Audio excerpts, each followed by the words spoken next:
What's the word, people? Give y'all a word of advice. And this is not to make fun of nobody. This is not to bash nobody. You know what I'm saying? I don't do that. I got a customer here. He tried to do his own control arms. And I think he did his control arms. And he did some more work down here. Now, he did pretty good. Now, his truck been parked. Maybe he drove it a little bit after that. We just gonna say his truck set up a year. You see the leaves? Truck been sitting up.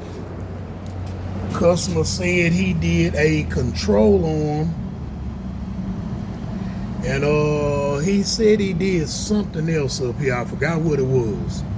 He said once he drove off, the car started making like this funny noise. He couldn't figure out what it was, so he parked the truck, jumped in something else. Bam. He found out about me. He bring me the truck. I get in it. I felt what he was talking about. Now, first of all, when he brought me the truck, something about his negative and positive cable, man, they almost looked the same. So I couldn't get no power to the truck. It'll turn over, send a signal to the starter, but wouldn't nothing else light up. So, get my fuse tester, check some fuses and stuff. Come to find out, all the fuses that had something to do with the ignition was blowed. So, I already assumed that, okay, maybe somebody put that battery on backwards, popped a few of the fuses. Bam, I get it crunk up, car run good. Little Toyota RAV4 run good. Now, this man problem was why he let his truck set up a year, he left one of the brake caliper bolts out.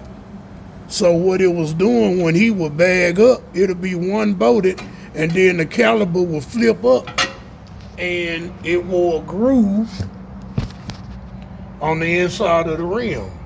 I saw that when I took the rim off. I was like, okay. So, just letting y'all know, anytime you doing something yourself, especially for a person like me, I get a lot of distractions. I get people pull up on me. I get the phone ringing. I got people asking me questions. I be having a lot going on in the midst of me turning bolts.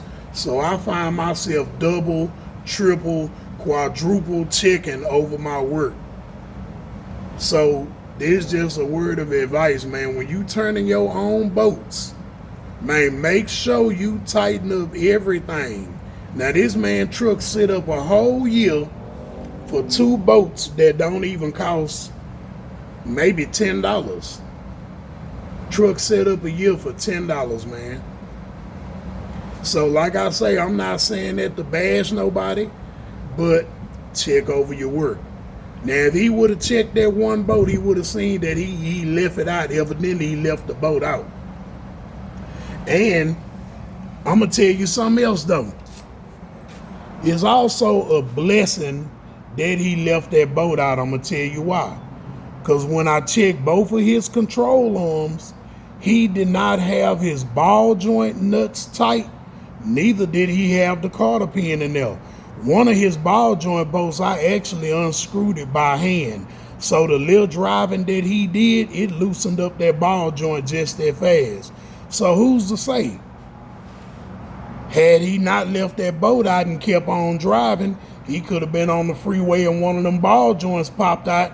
That's a whole nother life-threatening situation. So, in situations like this, it's kind of good he left that bolt out because I saw the ball joints was loose. I tightened them up, put him some brand new cotter pins in there. Now he ain't got to worry about that.